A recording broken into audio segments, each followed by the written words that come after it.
የእግዚአብሔር ሰላምና ጸጋ ከሁላችን ጋር ይሁን። እንደናችሁ ሰላም ናችሁ? እግዚአብሔር አምላካችን የተመሰገነ ይሁን። በእኔ ላይ ስለበዛው ስለ እግዚአብሔር ጸጋ፣ ስለ እግዚአብሔር ቅባት አምላኬን እግዚአብሔርን አመሰግናለሁ። ዛሬም የእግዚአብሔርን ቃል እናያለን። ባለፈው እንደጀመር ነው ቅባትና የተቀባ ሰው በሚል ርዕስ ክፍል 1 አይተናል። አሁን ክፍል 2 ደግሞ እንቀጥላለን። ኢየሱስ ለዘላለም ጌታ ነው። ሃሌሉያ! ወንጌል ዛሬም ያሸንፋል። የእግዚአብሔር መንፈስ ዛሬም ይሰራል። የእግዚአብሔር መንግስት ዛሬም ተጽዕኖ ያደርጋል። ሃሌሉያ! በኢየሱስ ክርስቶስም የእግዚአብሔር መገኘት የእግዚአብሔር አብሮነትና ህልውናን ተሸክመን እንዞራለን። መንግስቱን ክብር ተሸክመን እንዞራለን። የፈውስ የመፍትሄ ሰዎች ነን እኛ። ኢየሱስ ጌታ ነው። ክብር ለጌታው።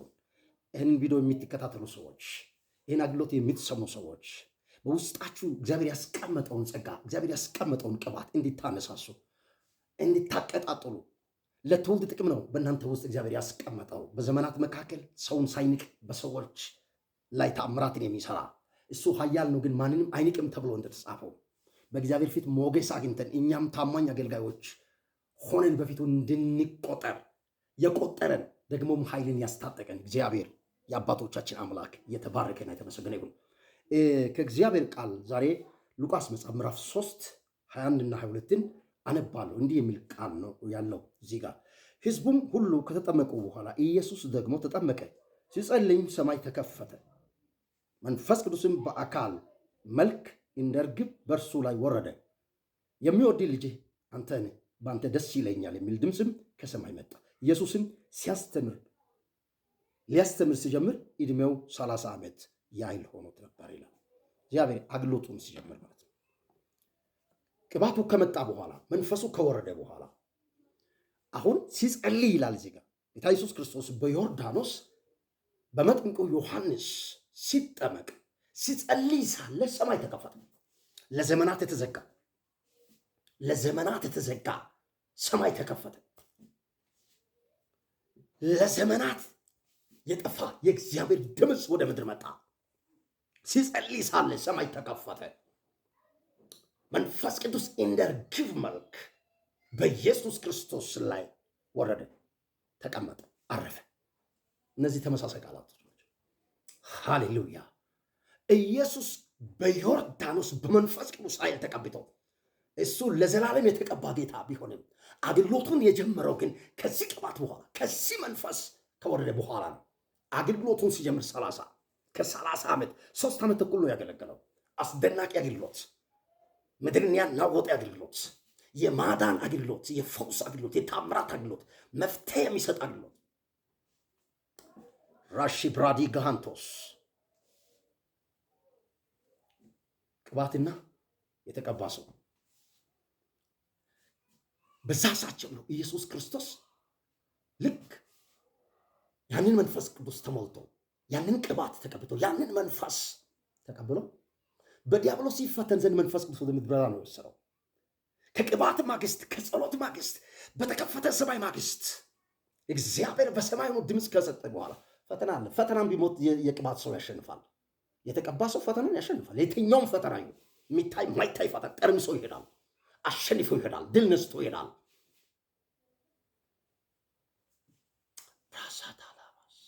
የተቀባችሁ ደስ ይበላችሁ። የትኛውም ፈተና ይዛችሁ ፈተና በሰው በኩል ሊመጣ ይችላል። ፈተና ከሰይጣን ሊመጣ ይችላል። አንዳንድ ፈተና ከእግዚአብሔርም ሊመጣ ይችላል።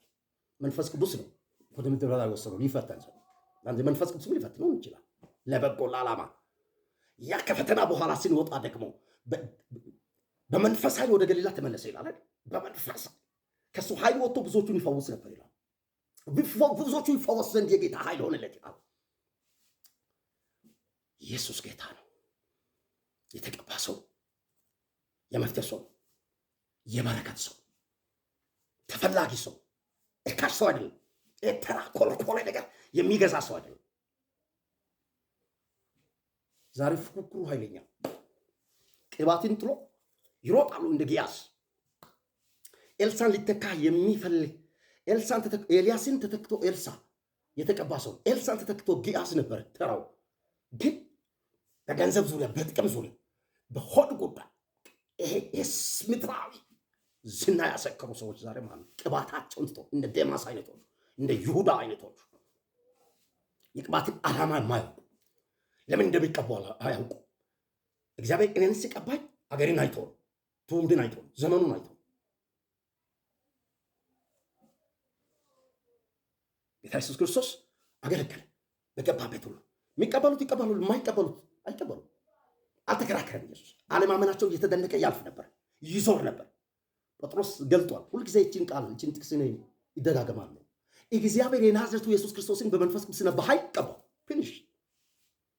እግዚአብሔር ነው የቀባው። በምንና በመንፈስ ቅዱስና በኃይል ቀባው። መልካም እያደረገ እየፈወሰ ታምራትን እያደረገ እየጎበኘ መፍትሄን እየሰጠ በዲያብሎስ የተገዙትን እየፈወሰ ዞረ። እየፈወሰ ነው የሚዞረው። መፍትሄ እየሰጠ ነው የሚዞረው። መልካም እያደረገ ነው የሚዞረው። ቅባትና የተቀባ ሰው ያስፈልገናል።